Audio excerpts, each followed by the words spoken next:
اب آئیے وضع احادیث کے اسباب اب میں تھوڑی ڈیٹیل سے شیئر کرتا ہوں کہ کیا ریزنز ہیں کہ جس کی وجہ سے کیوں حدیثیں جھوٹ طریقے سے کیوں چلی گئیں. اچھا مختصراً تو میں نے عرض کر دیا ابھی، لیکن اب تفصیل سے ایک اسکالر سعید احسن عابدی صاحب نے اسی پہ بک لکھی ہوئے موضوع اور منکر روایات. موضوع کا مطلب موضوع یعنی جعلی، اور منکر کا مطلب ہے بڑی عجیب سی نامعقول قسم کی چیزیں. تو وہ پوری انالیسس کر کے وہ بیان کرتے ہیں کہ پچھلے آسمانی مذاہب کی طرح اسلام کے دشمن بھی حضور صلی اللہ علیہ وسلم کے زمانے ہی میں سے مسلمانوں میں کچھ گمراہ کن افکار داخل کرنے کی کوشش میں تھے. خلافت راشدہ کے دور میں انہیں اس کا موقع نہ مل سکا، بعد کے ادوار میں انہیں اس کا موقع میسر ہو گیا. ان لوگوں کے لیے یہ تو ممکن ہی نہیں تھا کہ اپنی طرف سے قرآن مجید یا سنت متواترہ میں کوئی اضافہ کر سکتے. سنت متواترہ کیا کہ وہ رسول اللہ صلی اللہ علیہ وسلم نے پریکٹیکلی ہزاروں صحابہ کو سکھایا پریکٹیکلی اور عمل بھی کروایا ان سے، اور اس میں کوئی اختلاف نہیں پوری امت میں. تو اس میں کوئی اب ظاہر ہے کوئی وہ رستہ ہی نہیں تھا نا لوگوں کو کہ اس کو کچھ وہاں پہ کچھ نہ کچھ فراڈ کر سکیں، وہاں نہیں کر سکتے تھے کیونکہ ان کو کروڑوں مسلمان اپنی قولی اور فعلی تواتر سے آگے منتقل کر رہے تھے. تواتر کا مطلب کہ ہزاروں ہر ٹائم میں لوگ اور ہر شہر میں ہر گاؤں میں ایسے لوگ وہ ایسے ہی عمل کر رہے ہیں، اس لیے وہاں تو کچھ نہیں ہو سکتا. البتہ حدیث کے میدان میں ان کے لیے کسی حد تک گنجائش موجود تھی. چنانچہ اپنے افکار کو پھیلانے کے لیے انہوں نے حدیثیں گھڑنے کا کام شروع کیا. اب اس کے لیے ایک جعلی آدمی اس کا وہ ذکر کرتے ہیں، ابن ابی العوجہ نامی حدیثیں ایجاد کرنے والے ایک شخص کو بصرہ یعنی عراق کے گورنر محمد بن سلیمان بن علی کے پاس لایا گیا. تو اس بندے نے پھر اعتراض بھی کر لیا. اب دیکھیے کہ وہ ایک عدالت کی شکل میں وہ آ گیا، اور جب وہ پورے اگلے سے کوشچن آنسر کیے ہوں گے تو پھر کہا اگلے نے میں نے تم لوگوں میں 4000 جعلی حدیث پھیلا دی ہیں، جن میں سے میں نے حلال کو حرام اور حرام کو حلال کر دیا.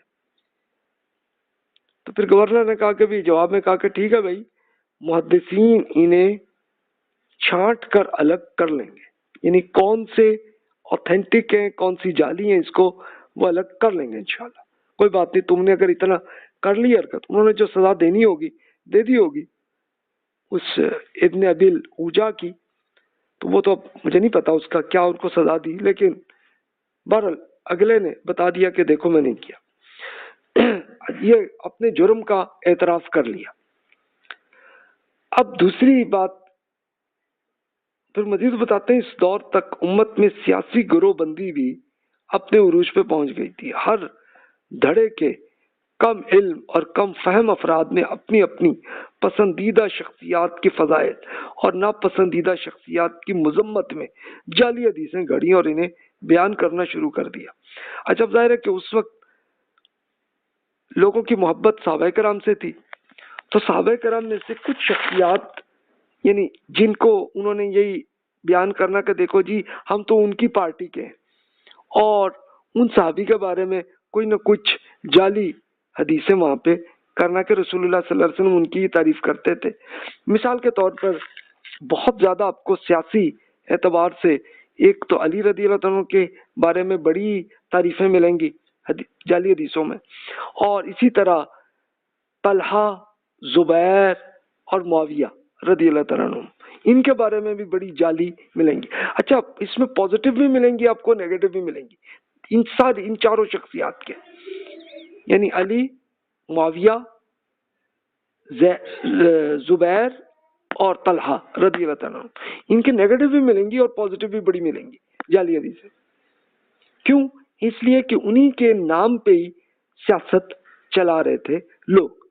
اب یہ چاروں فوت ہو چکے تھے لیکن اب ان کے نام پہ پروپیگنڈا چل رہا تھا. اچھا تیسری وجہ وہ بیان کرتے ہیں، اس وقت تک مسلمانوں میں فرقہ پرستی کی وبا پھیل چکی تھی. بہت سے فرقہ پرست متعصب افراد نے اپنے نقطہ نظر اور افکار کی حمایت اور اپنے مخالفین کی مذمت میں احادیث وضع کرنا شروع کر دی۔ جرح و تعدیل کے مشہور امام ابن ابی حاتم، اب یہ امام ابن من ابی حاتم یہ بڑے اسکالر جنہوں نے حدیث ریسرچ کیا، وہ پورا اپنے سینیریو میں بیان کرتی، ان کی بک ہے الجرح و تعدیل۔ جرح و تعدیل کا مطلب، جرح کا مطلب ہے کہ جو اوتھینٹک ہے ان کو ایکسپٹ کرنا، اور تعدیل کیا ہے کہ جو جعلی ہیں ان کو واضح کر دینا کہ یہ جعلی ہے۔ یہ علم ہے، اس کی بک ہے، اس میں فرماتے ہیں کہ ایسے ہی ایک صاحب جو احادیث گھڑا کرتے تھے اور بعد میں اس مذموم عمل سے توبہ کر چکے تھے، تو ان کا یہ قول ہے، انہوں نے خود بیان کیا اپنے جرم کا، کہ اس بات پر نگاہ رکھو کہ تم اپنا دین کن لوگوں سے اخذ کر رہے ہو۔ ہمارا یہ حال رہا ہے کہ جب ہمیں کوئی چیز پسند آتی تو اسی کے لیے حدیث گھڑ لیا کرتے تھے۔ تو یہ صاحب کرتے رہے حرکتیں، پھر بعد میں جب توبہ کی یاد آیا یار ہم بہت غلط حرکت کر رہے ہیں، تو تب انہوں نے اعتراف کرتے ہوئے کر لیا۔ تو جناب اب آپ خود فیصلہ خود کر سکتے ہیں کہ کس نوعیت کا ہے۔ اچھا، پھر اب اگلا دیکھتے ہیں کہ مزید اور کیا کیا طریقے ہیں۔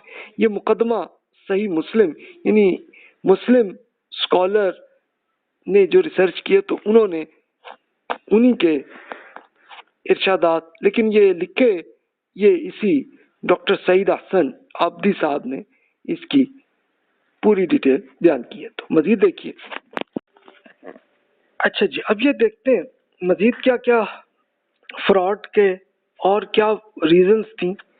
اب وہ بتاتے ہیں کہ چونکہ محدثین وہ اسکالرس کے جنہوں نے حدیث کی ریسرچ کی ہے، ان کو معاشرے میں باعزت مقام حاصل تھا، اور ان کے دنیاوی جاہ کا مطلب سٹیٹس اور مال و دولت کے دروازے کھلے تھے۔ اس لیے بعض مفاد پرستوں نے بھی اپنے فوائد حاصل کرنے کے لیے اپنی طرف سے حدیثیں گھڑ کر پھیلانا شروع کر دی۔ یہ مفاد پرست خود تو اس قابل تھے نہیں کہ محدثین جتنی محنت کر سکتے، انہوں نے سستی شہرت کے حصول کا طریقہ اختیار کیا کہ اپنی طرف سے احادیث وضع کرنا شروع کر دی۔ اب یہ کہہ لیں کہ کہنے کو تو وہ محدثین تھے، اسکالر کہنے کو تو وہ کہلا رہے تھے، لیکن ایکچولی ان کی وہ نہیں تھی کہ وہ ایک حدیث کی طرح کی ریسرچ کے کریں، بلکہ لوگوں میں ایک اس طرح کی جناب ایک اپنی مارکیٹنگ کر لی کہ جناب یہ حدیث کے بڑے اسپیشلسٹ ہیں اور حدیثیں پڑھا رہے ہیں، اور وہ پڑھاتے بیچ میں جعلی گھڑتے۔ وہ اس لیے گھڑتے کہ تاکہ لوگوں کو جو پسند آ رہی ہو بات بس وہی حدیث میں کر دی، اور لوگ جناب ان کے متاثر ہونے تب ظاہر ہے کوئی امیر آدمی، کوئی اس زمانے میں یہ تھا تو وہ جناب اس سے سٹیٹس بھی مل جانا، پیسے بھی مل جانے بڑے، اور جناب ایک دنیاوی فائدے وہ حاصل کر لینے۔ تو یہ حرکتیں بھی لوگ کرتے تھے۔ بعض ایسے بھی نامعقول لوگ تھے کہ جنہوں نے محض اپنی پروڈکٹس کی سیل میں اضافہ کرنے کے لیے حدیثیں کی۔ یہ میں نے ابھی عرض کی، اب اس کی ایک مثال وہ بیان کرتے ہیں کہ یہ ہریسہ پنجاب میں تو ایک کھانا ہوتا ہے، لیکن عربی میں یہ ایک مٹھائی تھی اس زمانے کی۔ تو اس کو بیچنے والا ایک شخص یہ کہہ کر ہریسہ بیچا کرتا تھا کہ حضور صلی اللہ علیہ وسلم کو ہریسہ بہت پسند تھا۔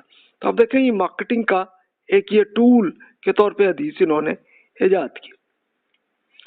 بعض ایسے افراد بھی تھے جو ذاتی طور پر بہت نیک تھے۔ انہوں نے جب یہ دیکھا کہ مسلم معاشرے میں دنیا پرستی کی وبا پھیلتی جا رہی ہے، تو انہوں نے اپنی ناسمجھی اور بے وقوفی میں دنیا پرستی کی مذمت، قرآن مجید کی صورتوں اور نیک اعمال اور اوراد و وظائف کے فضائل میں حدیثیں گھڑ کر بیان کرنا شروع کر دیں تاکہ لوگ نیکیوں کی طرف مائل ہو۔ انہیں جعلی حدیث کی بڑی تعداد آج بھی بعض کم علم مبلغ اپنی تقاریر میں زور و شور سے بیان کرتے ہیں۔ مصر کے مشہور محدث اور محقق بڑے اسکالر علامہ احمد محمد شاکر 1957 میں ان کا انتقال ہوا تھا، تو وہ کہتے ہیں کہ حدیث گھڑنے والوں میں بدترین لوگ اور مسلمانوں کو سب سے زیادہ نقصان پہنچانے والے وہ ہیں جنہوں نے خود کو زہد و تصوف سے وابستہ کر رکھا ہے۔ یہ لوگ نیکی کے اجر اور برائیوں کے برے انجام سے متعلق احادیث وضع کا مطلب ایجاد کر کے ان میں کوئی مذائقہ نہیں سمجھتے، بلکہ اس خود فریبی میں مبتلا ہیں کہ اپنے اس عمل کے ذریعے سے اللہ تعالیٰ سے اجر پائیں گے۔ تو ذرا آپ یہ دیکھیں کہ یہ سینیریو ہے، اور امام مسلم جو پرانے زمانے کے سب سے بڑے ٹاپ کے ریسرچر، وہ فرماتے ہیں کہ ہم نے ان صالحین کو حدیث سے زیادہ کسی اور چیز میں جھوٹ بولتے نہیں میں نے دیکھا۔ یہ ہیں بڑے نیک بندے، لیکن حدیث میں جھوٹ جناب بہت زیادہ وہ کرتے ہیں۔ یہ انہوں نے اپنا سینیریو انہوں نے دیکھا، تو آپ امیجن کریں۔ تو آپ جناب اس طرح کے فراڈ آپ کو آج بھی نظر آئیں گے بہت سارے۔ میں نے جیسے عرض کیا کہ آپ کی مسجد میں امام صاحب بھی کوئی ایسی جعلی حدیث سنا رہے ہوں گے آپ کو، کوئی بہت ایسے نیکیاں پھیلانے کے لیے جو نکلتے ہیں تو وہ تقریر فرما رہے ہوں گے، یہ تقریر نہ بھی فرما رہے ہوں، محض گفتگو میں ہی ارشاد فرما دیں اور اس میں کوئی نہ کوئی جعلی حدیث بیان کرتے ہیں۔ اور یہ ریالٹی ہے، جو میرا تجربہ ہے کہ ان بیچاروں کو یہ نہیں ہے کہ وہ کوئی جان بوجھ کے جعلی حدیث کر رہے ہیں، بلکہ ان کو پتہ ہی نہیں ہے، وہ سمجھتے ہیں بڑی اتھینٹک حدیث ہے اور ایکچولی وہ ہوتی جعلی حدیث ہے، لیکن اس میں بڑی وہ کر رہتے ہیں کہ جناب یہ کرو گے تو یہ فائدہ ہوگا، یہ سورت پڑھو گے تو تمہیں یہ فائدہ ہوگا، یہ نفل پڑھو گے تو تمہیں یہ فائدہ ہوگا۔ تو یہ جو جہان کے جتنے بھی آپ کو ان اتھینٹک معاملات جو بھی آپ کو اس وقت نظر آتے ہیں اور جو فرقے بھی آپ کو الگ الگ نظر آتے ہیں، اس کے لیے اصل سورس کیا ہے؟ یہی جعلی حدیث ہے۔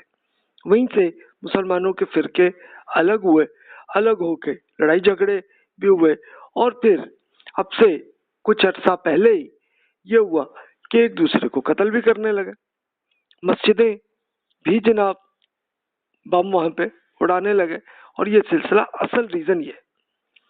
اور دنیاوی اعتبار سے جیسے عرض کیا، اس کے لیے مجھے وہ یاد آیا، میرے ایک کیمسٹری کے اسکالر میرے استاد جو ہیں، انہوں نے ارشاد فرمایا، تو میں وہ آپ سے شیئر کر دیتا ہوں۔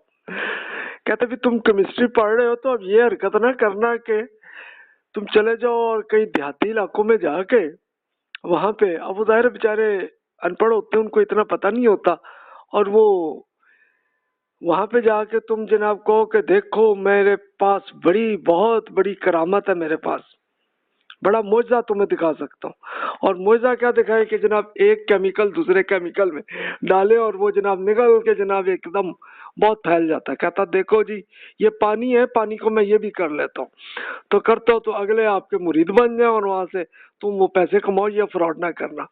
تو استاد صاحب یہ اس طرح کی مثال انہوں نے کی، تو دیکھیں کہ دنیا پرستی میں آج کل لوگ یہ کر رہے ہیں، اور اس کی کوئی ایک مثال نہیں، ہزاروں مثالیں خود یوٹیوب میں آپ کو ملے گی، فیس بک میں آپ کو ملے گی، بڑی بڑی مثالیں، اور بہت کچھ، ایون میڈیسن کے بارے میں بڑی بڑی کہانیاں آپ کو وہاں پہ بھی نظر آئیں گی، اور پھر اس کے ساتھ کھانے سے متعلق بھی بہت کچھ بھی آپ کو ملیں گی۔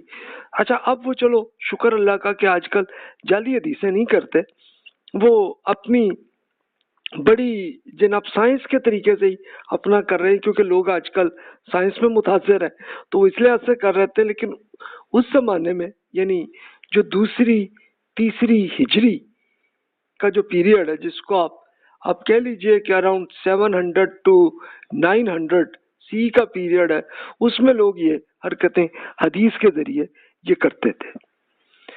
تو جناب یہ صورتحال ہے۔